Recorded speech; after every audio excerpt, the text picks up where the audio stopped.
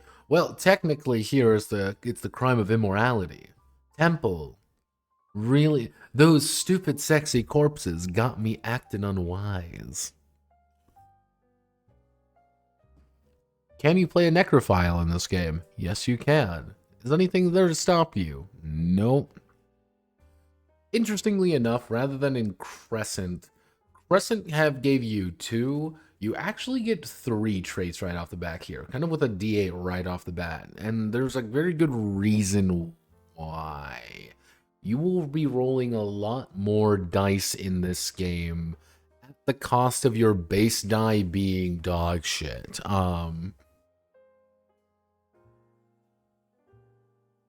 But what's your prophecy? What's your prophecy card? What are you destined to do? Well, my prophecy, because I was never fit for up there. I'm realizing that I'm going to be the below as my one true home. Once a session, I can shed a tear when I get closer to resembling an underdweller. Once you resolve to remain in the below, earn 2 redemption and discard. When resolved to do that. I was built for this. This hole is mine.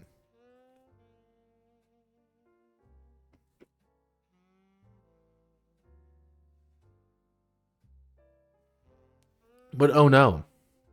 What's my undoing? Your undoing is kind of like your something that's bad for you. And here we're weak. We can gain inspiration and shed a tear when you give into the gloom's lures. And how do your newfound powers endanger others? After you trigger this 5 times, can you survive without the gloom? Earn 2 redemption. Discard. Yep. Very to the point, if that makes sense. A lot of more things to touch. And you trigger what you activate earns you 1 tier and +2 on your next roll. Once activated enough times, you get to resolve and undoing in a way that makes sense for your character. You get redemption. Now, hit points. You actually have hit points in this game, which is to say, if you lose all your hit points, you fucking die.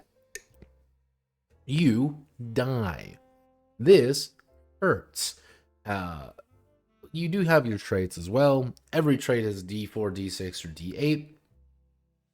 Technically, everything works pretty well in this case, because like here, it's like, oh, well, we put a bunch of different traits. Even though most people are going to begin with a D8. I don't know why. Items. You get 2 items. What do? They do things. Bugajangungu. Same idea, different application. Trinkets are a lot more readily available, even though they all suck in different and unique ways. A little bit more dramatic than Crescent's failures, if that makes sense. It's like, yeah, I have a trinket, except it blows up in my face. Oh no. Like, let me see if I can find like a friend string. Summon an ally to your side, as well as someone you don't like. Cool. Is that neat? I guess. That's cool.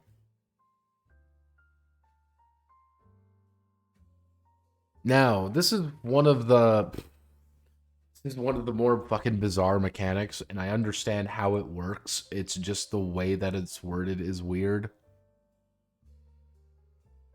Faith tokens. These are currency you exchange with other players over the course of a session.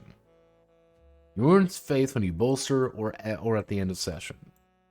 You get more of these. At the start of the game, get 5 of these tokens to pass around, give to people or not. So, the big idea here is anytime, if I go to my character sheet, 1, 2, 3, 4, 5, you get to select one person who you have a token with, and then increase their die size, and get rid of all of their tokens. So, for example, we've got 1, 2, 3 from one character, 4 and 5 from another.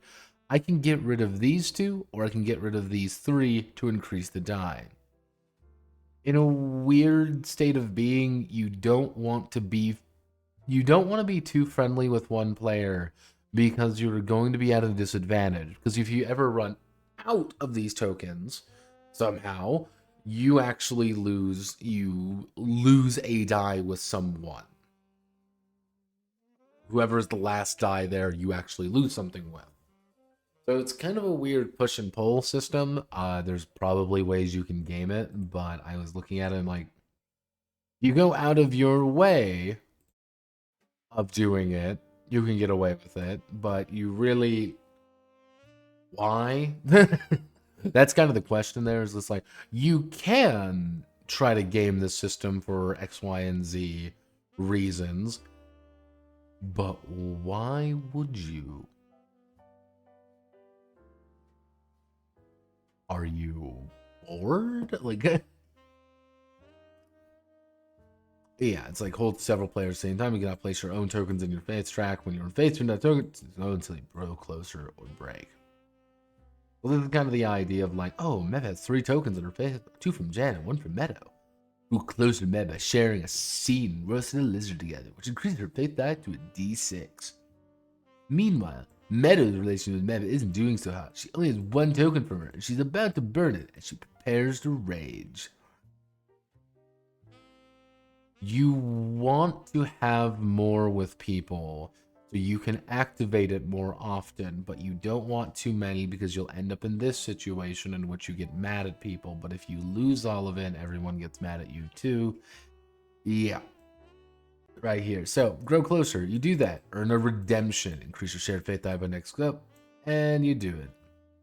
If you empty all the slots in your faith track, pick a fellow exile, and you fucking fight them. Lower your shared faith die by 1 step, and you suck. You cannot bolster or exchange tokens until you catch your breath. Now we get more tokens to pass around and shift around. A lot of tokens in Exile. A lot of little things to go up and down, up and down, up and down with. Not my favorite thing in the world. But tears, oh no. They're experience points. And you cry because you're a bitch.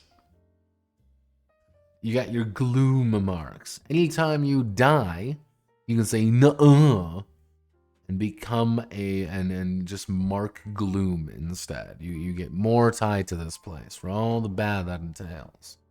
But then you get redemption. That's the secret. Redemption is all about the end of the game. You're kind of building up points for when you reach the end. They're very useful. You always have them. It's never a bad idea to have redemption.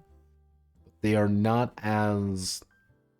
what they've done is effectively split memories into 2. Memories are now tears and redemption.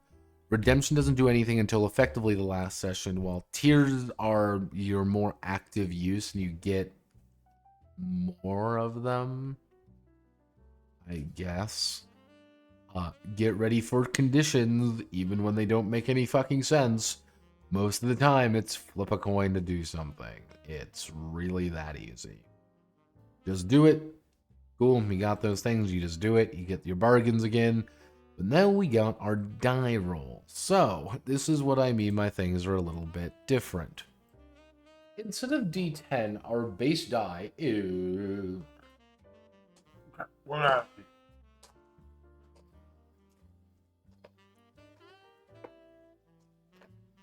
Here we go. Our base die, our base and Sneedful die, is D4.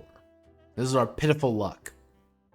We get to pick one of these. Then, we get to pick a trait die. Let's say, for example, death. We are rolling with death. And, of course, we can select up to 3 faith die. How do we grab faith die? For every exile that's chosen to bolster you, for everybody we're working with, we can get an extra die out of them. Let's say we are only getting bolstered by 1 person. Then we have some basic modifiers. Exhausting items, using inspiration, activating undoing. instead of +1, these are +2. A little bit more impactful, but, and then we roll the dice. We actually have difficulties in this. No set roll, it's just you have a TN now. So let's say we have a TN of 7. So, let's do it.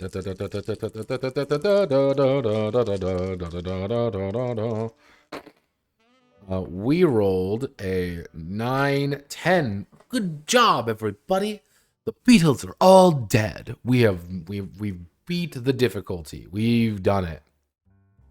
We match the DC. We succeed with 1 setback. If we beat the DC, you succeed. If you roll lower than the DC, we get experience, and then we get more shit to fuck us up with. One thing is like choose a resolve. Like, oh, with prowess, knowledge, or bloodshed. These are not on the character sheet, I should add. These are not things there. You just choose how you choose to approach it. It's a little odd. Like,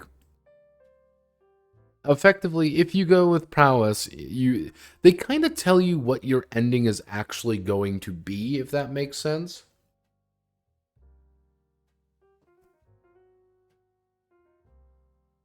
Prowess, knowledge, or bloodshed. Again, I wish these were on the character sheet itself.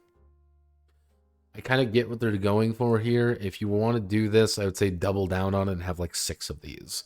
Like just different ways of approaching situations, but they don't really, outside of just these 3, which really boil down to physical, mental, and fighting. That's really it.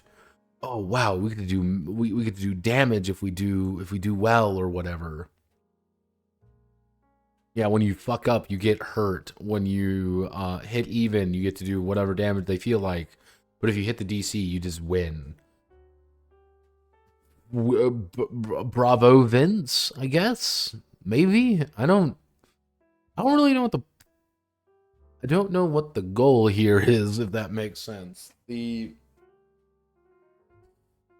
The way of approaching this was bizarre, and I'm like, I get what you're doing here, but why?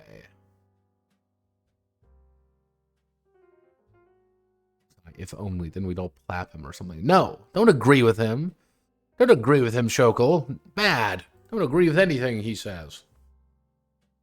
So, okay, we got our inspiration, we got our items, and pretty basic things here. Nothing too exotic. One of the problems is that, again, they go with the idea, like in Crescent, you hurt yourself by helping your friends. That was kind of silly, but I kind of got what they were going for. Like, you're putting yourself in danger, it helps your friends out. Here, you just fucking kill yourself, and it's like, okay, then that's a choice, I guess. Okay, plausible method or plan so the players can bolster at the same time. Your HP is more of a resource you are using actively to burn more than anything.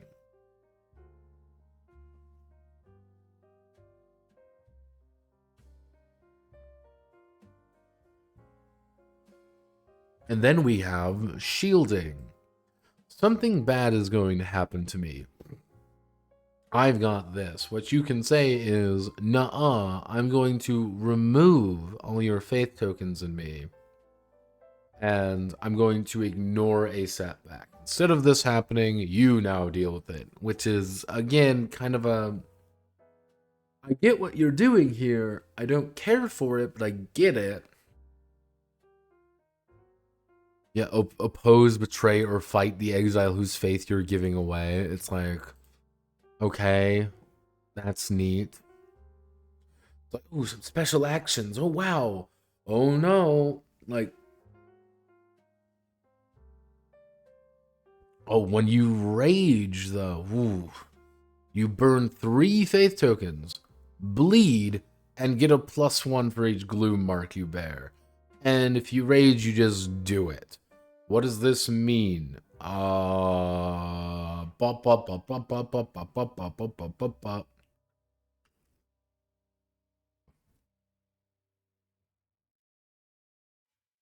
The thing with rage is a little odd because rage stops being useful almost immediately. And there's really no reason you will rage. You should only rage at the absolute most desperate interval, but it's really useless if you are at a certain point in the game. You will stop raging by the second half of playing this, because it legitimately just hurts you. You will most likely die if you rage. Therefore, you get more gloom, you're burning faith, people can't help you, and that means you're in a worse position. Rage should feel... If you didn't bleed, I think rage would be fine. If you only bled equal to your gloom, maybe. But the fact that you have to do both burning the faith tokens and the bleeding, it's like, why do you want to rage? Oh, well, I really want to succeed. I have to succeed. And be like, yeah, but you die. You lose anyway. It's a lose-lose situation, but it's like, okay. If you take a fatal wound, which, mind you, that's not even just 0 HP, just or otherwise suffer a fatal wound, you die, or you get gloom or lose redemption. Generally speaking, if you want to play it safe, like, redemption's not hard to come by, but it's not easy either.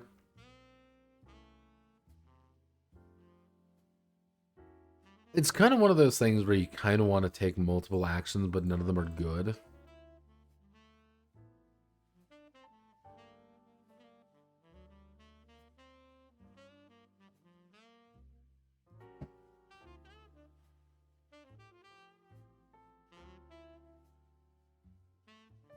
Mm. Mm.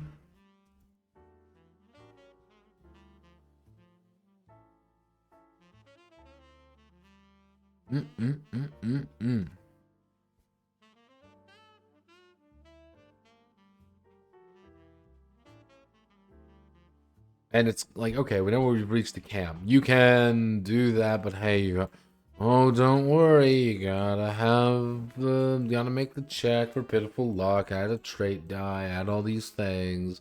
Replenish items. Shed tears and replenish HP. Choose an exile or lick your wounds. Help comes with strings attached.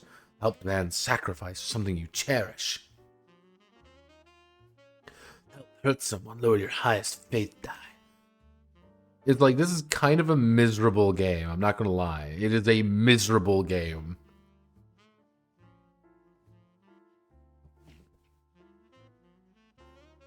Looking forward about the process under new threats. You get, like, a lot of these end up being like, you get what you want, but something horrible goes on. And here's your weeping of where you literally cry to get your points. If we want to do things the same cost roughly, it's just more expensive to get things because it's now 2 die for, so you need 4 die, you need 8 to get a D6, and that means you need 16 to get a D8. You need 16 tiers to get a D8, and it's like, why are you bothering doing that at that point? It's not really worth it as much. Feels like you should do more with it. Kind of the same premise going on here. What's the moon doing? Well, the moon's doing that. Portray flawed antagonists. Reflect the exile, turn to force them to struggle with difficult choices. Pen a viral of dark fairy tale. Twist the exile's fears into a nightmarish reality. Push the exile to the very edge and watch them overcome challenges.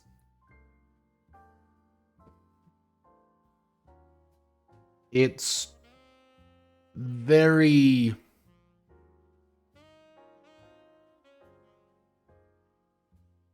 It's a point crawl. It's not a point crawl. Unless they just gave me the wrong version. Which, if they gave me the wrong version, that would be hilarious because they specifically gave this to me. This is important. They gave this to me. If this is the wrong version, then, well, that's hysterical and I should cry.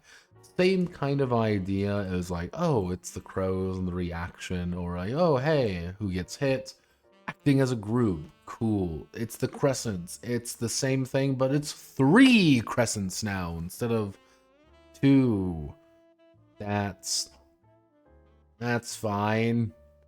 Learn how to set scenes, demand actions of different kinds, reduce things, pace the game, setting difficulty. Generally speaking, they're like, oh, set it the way you feel comfortable with. And it's like, okay. Neat. Pretty basic stuff going on here. Like, most of the setbacks are the exact same thing.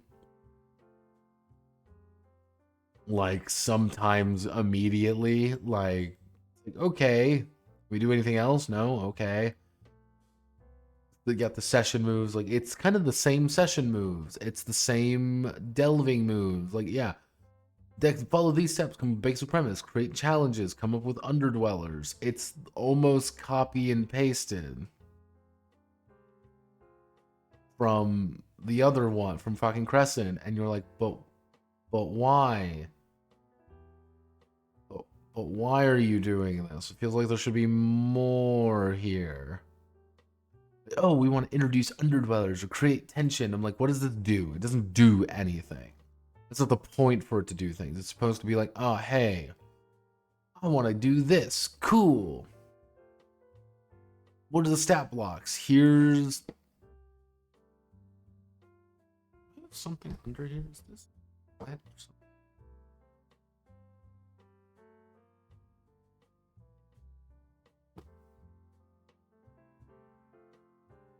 The mouse has been feeling weird all day. Like, oh, here's a Memorata. Ooh, cursed arachnid sorceress. Ooh, these are all her things. It's the exact same thing. Cool.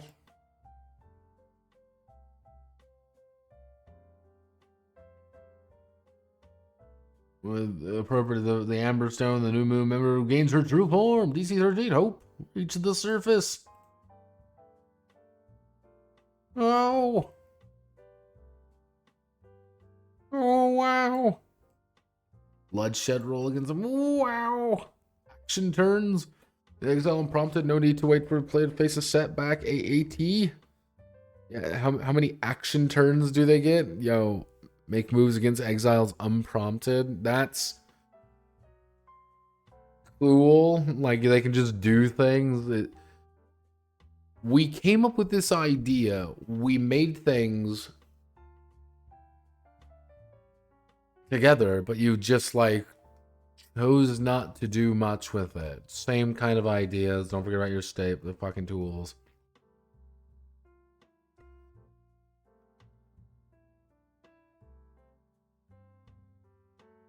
You can divvy out these initial faith tokens, and generally speaking, you should give everyone a good amount of faith tokens.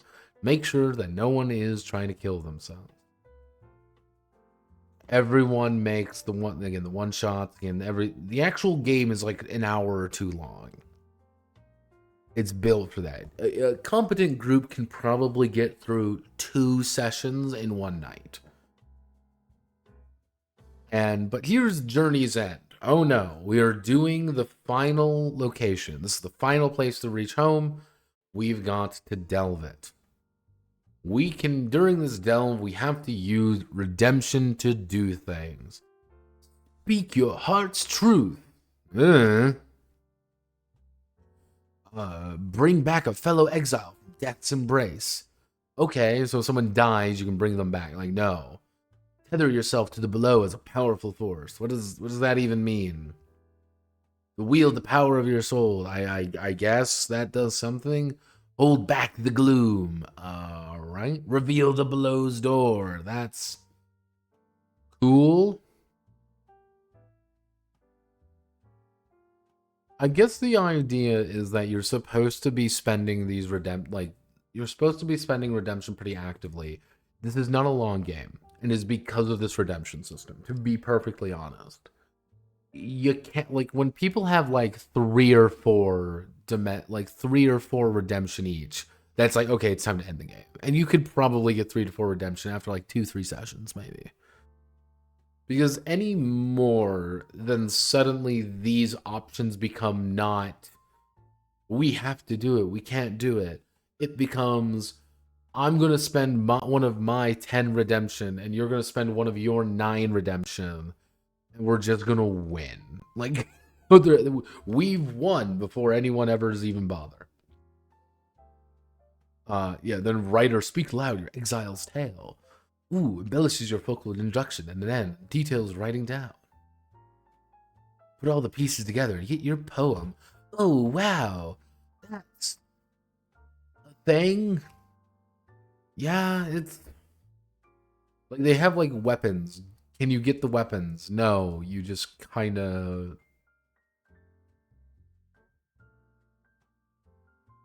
And this is just one of the examples here, so...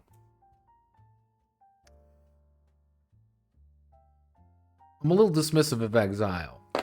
Here's the thing with Exile. I like the pitch of Exile infinitely fucking more than Crescent. You are a bunch of exiles sentenced to effectively super hell trying to fight your way out, but you may be thinking that maybe you belong here. Maybe I belong in Black Iron Prison. Interesting, cool. There's a lot of things you can do with that premise. You can do things with the idea of you are alone in a place that is innately hostile to you, fighting your way out, with kind of that back and forth of wondering if you belong here. The problem is, the system is just something I don't gel with. I gel with Crescent system.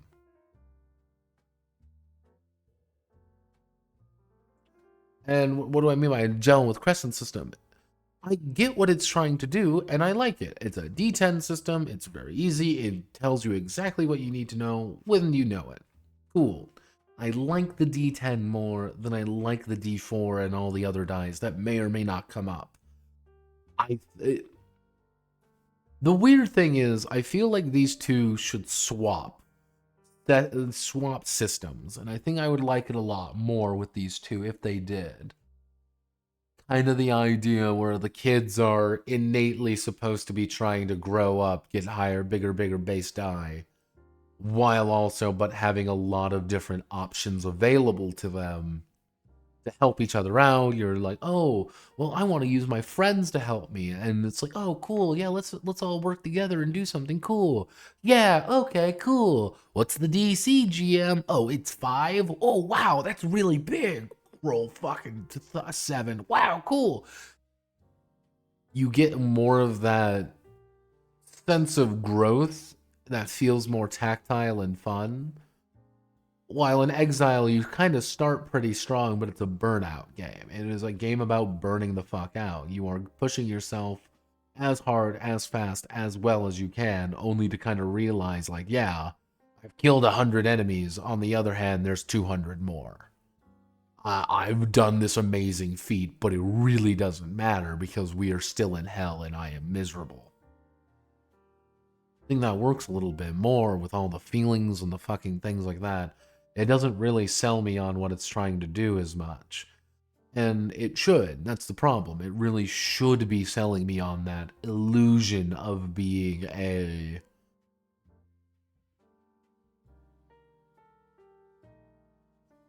I should feel like a berserk character rather than an emotionally volatile teenager pissing and shitting himself.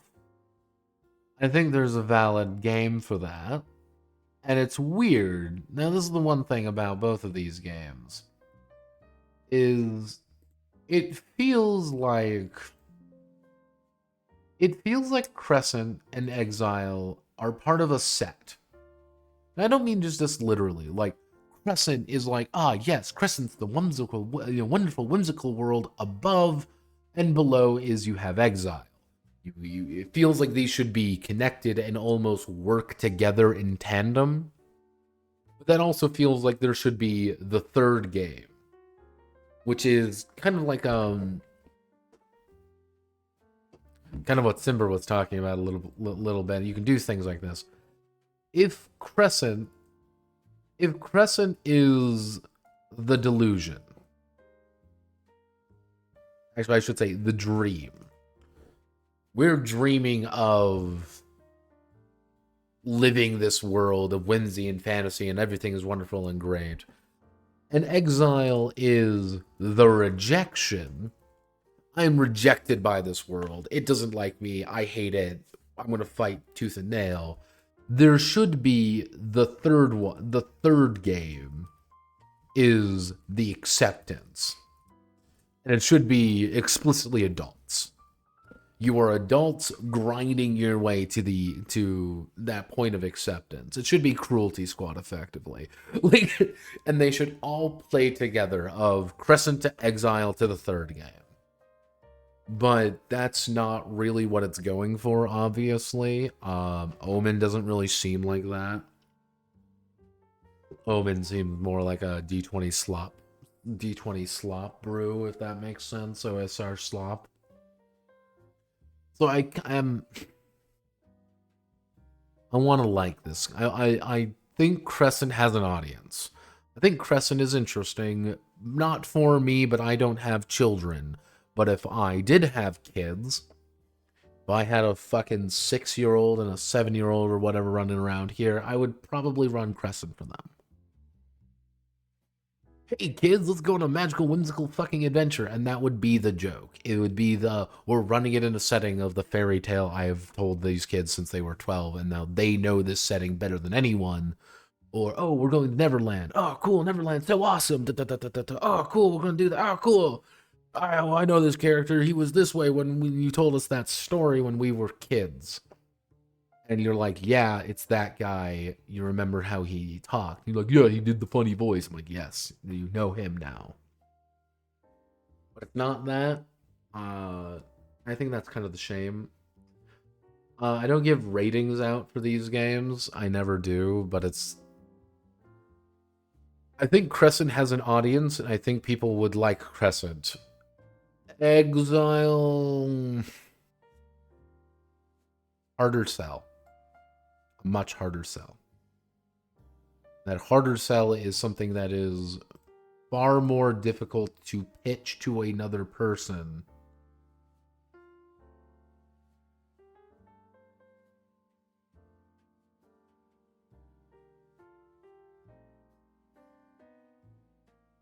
Exile is harder to pitch to another person because you have to be in a certain place, mind, and space, and you have to... There's a lot of assumption going into Exile. There's not a lot of assumption going into Crescent, but the assumptions that are there are things that I don't much gel with. That's the best way to word it. But, good times tonight. It was literally just going to be those two games. I kind of resolved myself doing that. Kind of more of a see what the timelines look here. However, it is that time of the month again.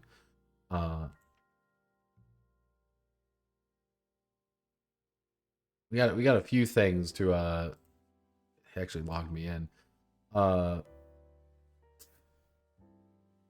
Eight teams. Fucking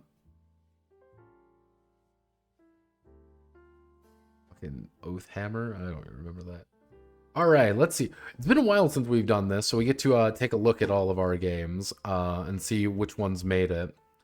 The Lore Folk, not too surprised there. Where's Blade obviously fucking made it. 2,500 over, Jesus. The Y2K RPG, don't even remember that one. That did well. Oathhammer. I was happy Oathhammer did that. I'm curious where that goes because it's the guy who does all that art, and I like that. Cyberframe, a cyber fantasy role-playing game. Mega Beast canceled. Unfortunately, we do not get to have nice things. But hey, everyone, it's our favorite, newest anywhere on Earth. And we are looking at some tabletop games. All right, everyone, are you ready to have some fun tonight? Let's, let's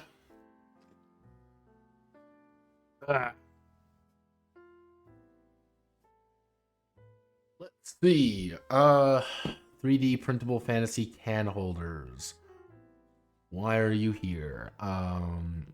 Firstbound Sci-Fi Data Center Mageborg. Why?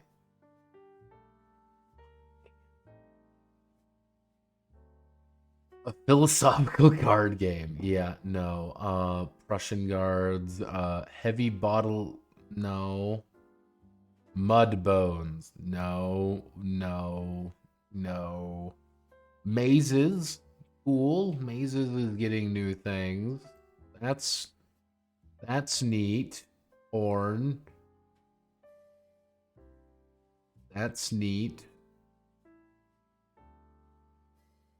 Uh that's porn. That's porn. It's porn.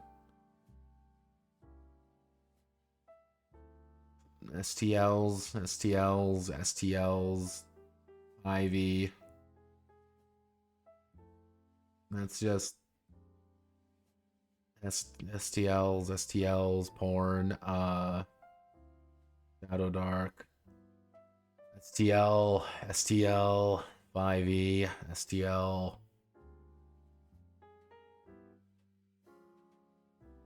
Nat 20 Fest, X your weekend festival, X your LGS. I don't even have an LGS around. The Battleborn, it's no Adventures in the Afterlife. Okay, Zine Quest. Zine Quest going on? No, it's not. It's not. Controversy, timely conversation, conversely.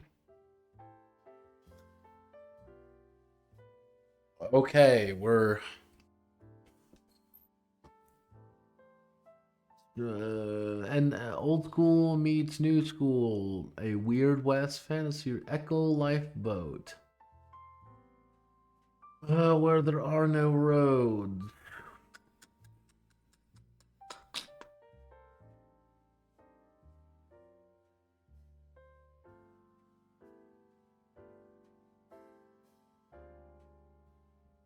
Oh yeah, fucking Deadlands is yeah, Deadlands. No, it's porn. Small tanks. Super Battle Monsters.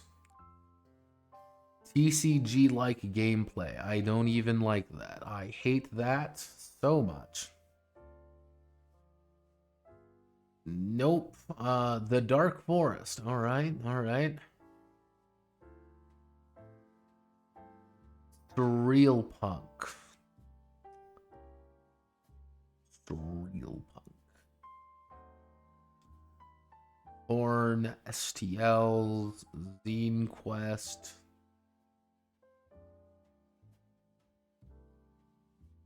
No.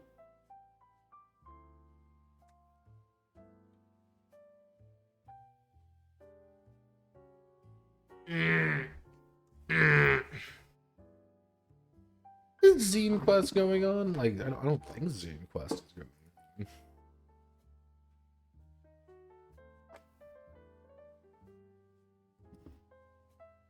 No, Zine Quest is not going on.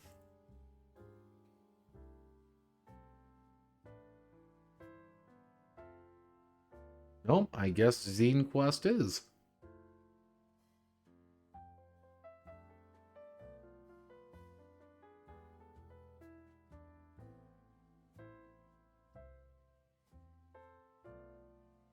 No, Jesus. Anytime in February. Oh God, we got like 10 days. I mean, do we got a game for Zine Quest Queens? Got a good idea. Gucci goo, as one might even say.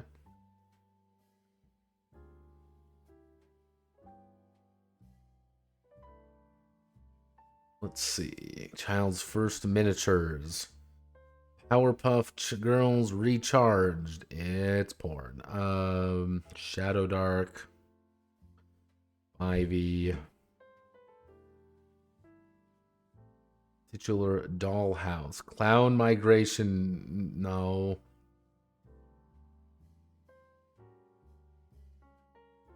Dr. Quest. Future Hero. Why is my mouse so fucking weird? Why are you not?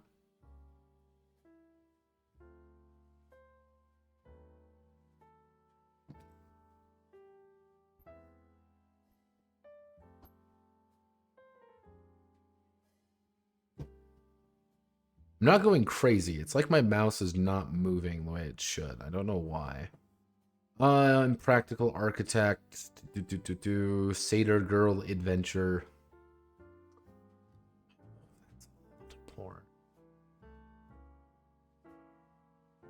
Okay, that's neat. Dodge.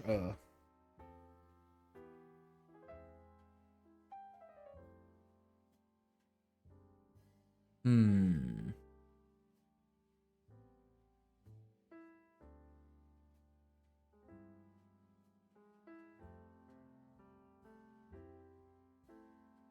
Yeah, man, you're not even fucking trying with some that. Why you're not even trying?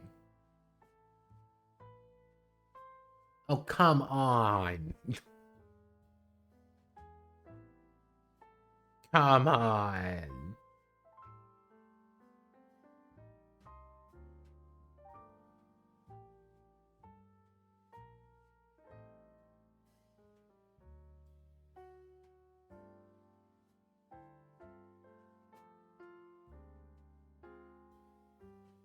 Hmm.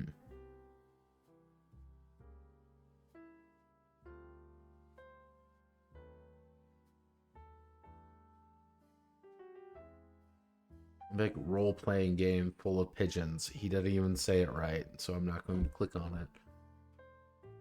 Hit the silk. Plane losing L 100k missing. Can you hold your nerve?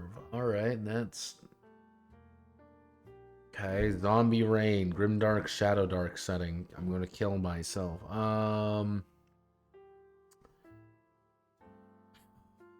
Not much to work with here. Always goblins. Always goblins. I only like goblins.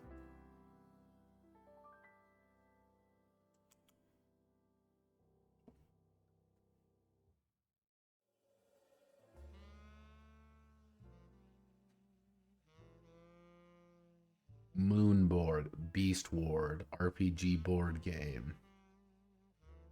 All right, you know how it goes. We're going to be bringing it down just a little bit further, and then we're going to be calling it there.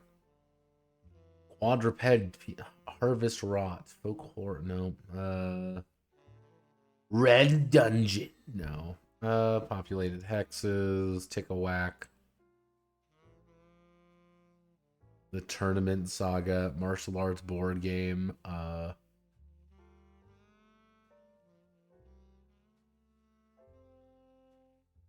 Yes, that's kind of fun. Let's see. Okay, we're gonna go just a little bit more. All right. 1, 2, 3. Let's see. We're gonna do final one. Yep, that's really it. All right. Let's see. We are working with Dollhouse. Hand it up. Choose a unique set of skills willing to serve you or handle a person to do what the guide says. Complete your contracts, get you paid. Don't think about it too hard. Once you get the dolls, don't make it back. Back to base. Don't forget about keeping up with the front while you're at it.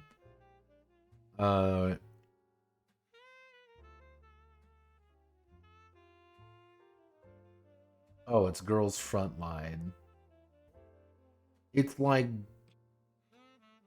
it's girl. Oh, I see what it is. It's Girls Frontline by way of the Limbus Company. That's a thing. Someone's going to be interested in this. It's the Limbus Company role-playing game. All right, Agents of Aegis, come on. Let's see. Jeff Quest, never heard of that. Let's see. Base creation, color analysis, asset creation. Battle go. Just question of train. No reaspect. D6. All right, the Tournament Saga. Ooh, yeah. No more. Okay. The fact that it's literally just the guy probably standing there, that's what makes it even better.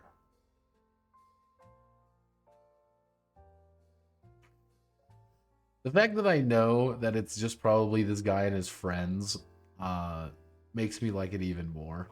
It's got soul with a V.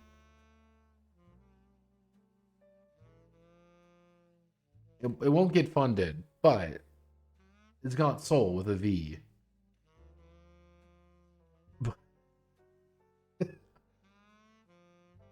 Adventure in Afterlight of Desperate Hope. Why do you need $2,000 fucking dollars? Let's see. Impossible odds, schedule and budget. 20% will be funded professional editing. Happen first, get the text polished. Okay, he has nothing. Okay, that's why it's costing that much.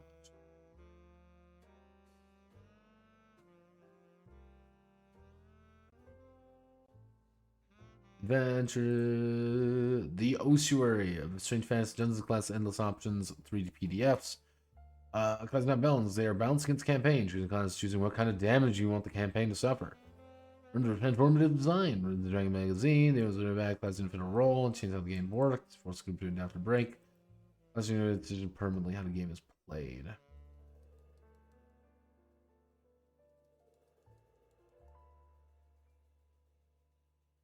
Cell blades.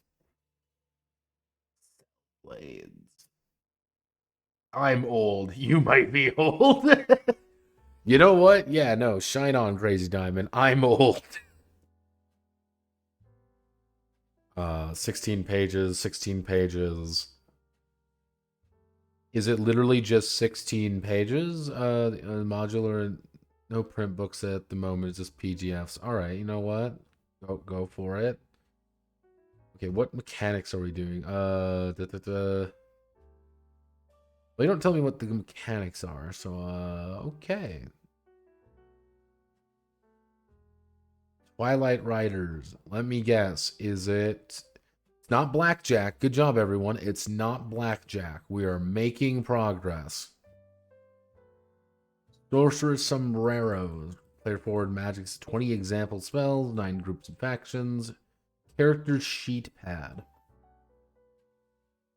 Alright. Forever GM by choice. Lover of tabletop RPGs. Editing.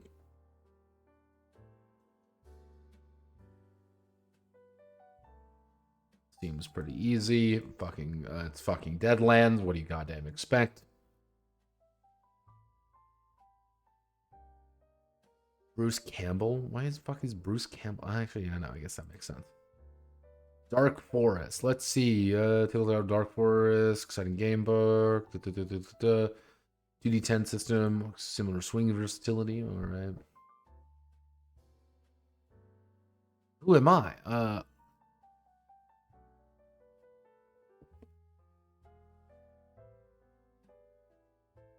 Is it AI stuff?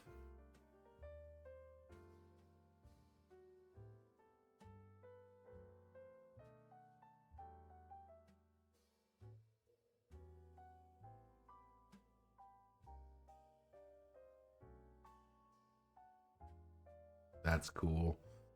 Surreal Punk. Role-playing reimagined. Oh no, I've seen this before. Surreal Punk. Kilter.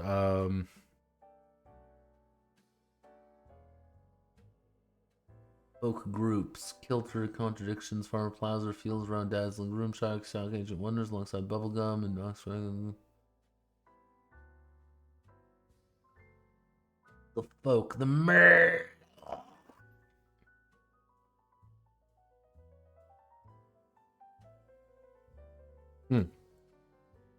Nothing too exciting there, generally speaking. Please take a moment. Okay, people are pinging me again. Why are people pinging me so much?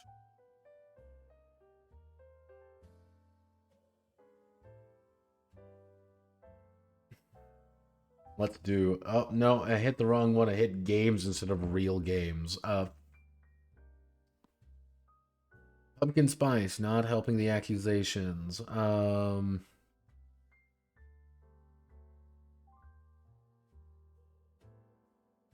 Nothing much.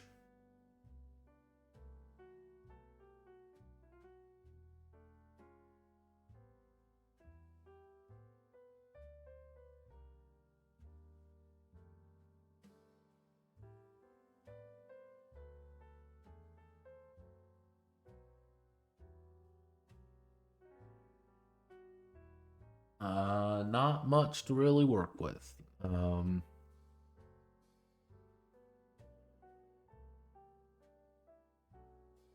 Hmm.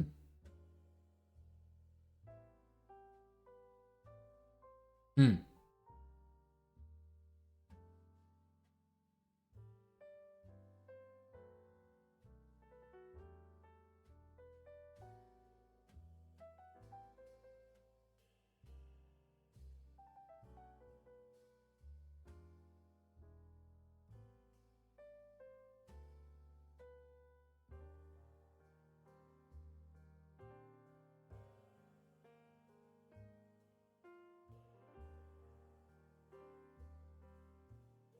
Nope, can't really think of anything here. No, no, no. I think that's it. I think we've done it. Limbus Company. Pumpkin spice. It's kind of interesting.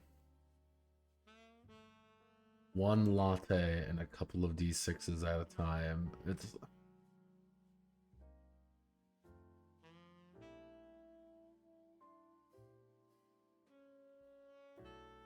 Hmm.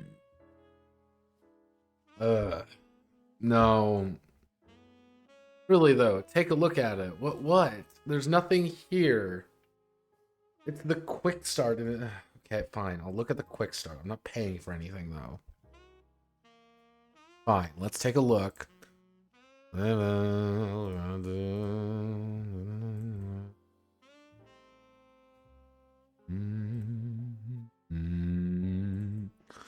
All right. So, welcome to Pumpkin Spice. Okay,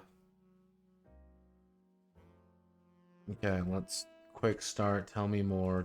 Tell me more. Tell me more. I don't wanna read that. Tell me more. Tell me more. Let's see.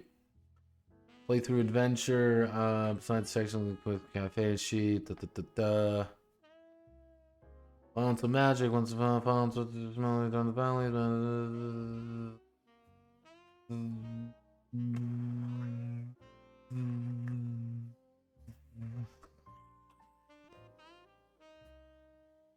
Okay, that's a thing.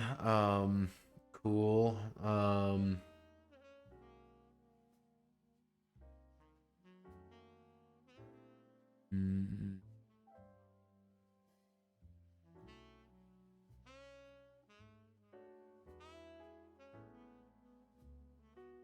See, my problem with this is that most of the coffee shops I go to are run by a guy in his 30s named like Mike. So it's like, yes, the witches. No. Everyone's depressed and sad. Precisely because they form above near places of power. Cool.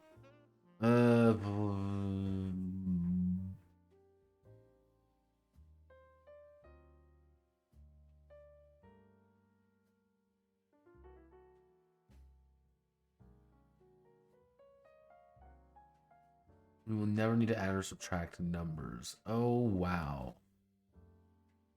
Okay. Essence of wisdom, make technical magical improvements to comedy, essence of imagination, which is the goal itself, probably a narrative question. However, you'll see later where each specific things of magic.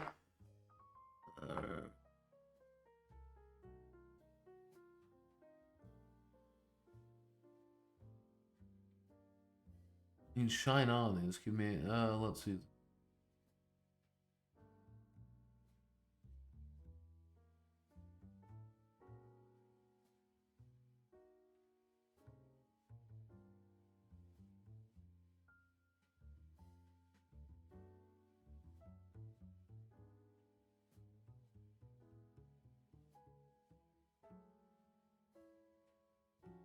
Mm, mm, mm, mm.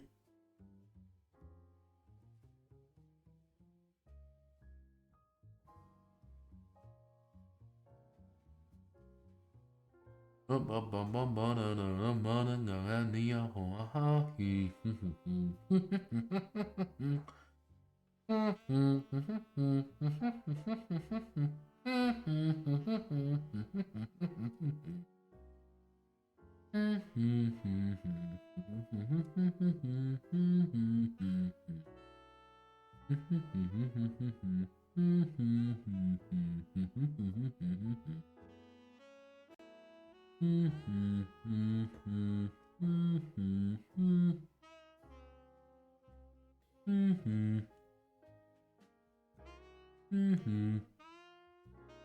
Mm-hmm.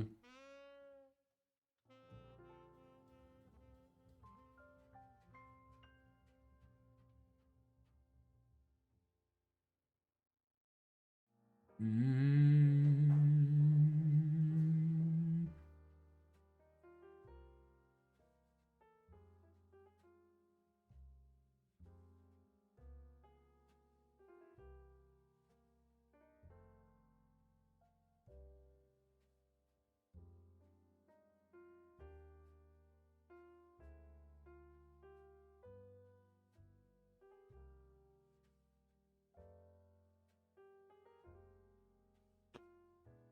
When the full thing comes out, I can probably do a better idea of it. It seems interesting enough, but the question is it a role-playing game or is it a board game?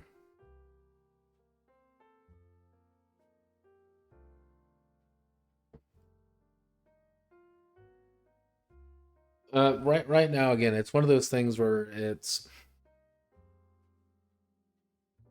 I I think a full version might help more when I'm not fucking tired. Yeah, let's do a board game, but it's absolutely an RPG. When's the line between a board game and a role-playing game? Effectively, how do I want to word it? Do I, the character, have the opportunity to make changes or initiate actions taking place? In a board game, you really don't have the option of taking actions to initiate things, if that makes sense. It's a weird thing to think about. It's a weird thing to think about, but I can, in a better state of mind, I could probably tell you a little bit more in depth. But right now, it's just obscenity laws in a nutshell. I know it when I see it. But let's see. So, Queens, what's our current game plan? This week, tomorrow, we are going to do People's Idols round. Actually, no, it's not going to be tomorrow because that's work at 9 on Saturday. Saturday, we're going to be doing People's Idols Part Deuce. I know how to do that game right now, and I'm going to be working on it a little bit tonight. I'm going to try to get the lore section done on it, at least some parts of it. After we are done with that, what else are we looking for? No visual novel weekend this week, but I'm going to be writing the script for next week's video. Next week's video is going to be probably superheroes. Super Saturday Showdown. Then we're going to do something the week after. Then we're going to be doing Duke or Hurt finally. Yeah, we're probably going to be doing Duke or Hurt. Couple things. I don't know what I'm going to be planning on doing. Kind of winging it. And hey, you know what? I'm just going to continue doing what I do best. All right. Thank you all for coming as always. Godspeed, good luck. I will hope to see you all another day. We'll see you on the other side. I'm, as they say, away. Yep.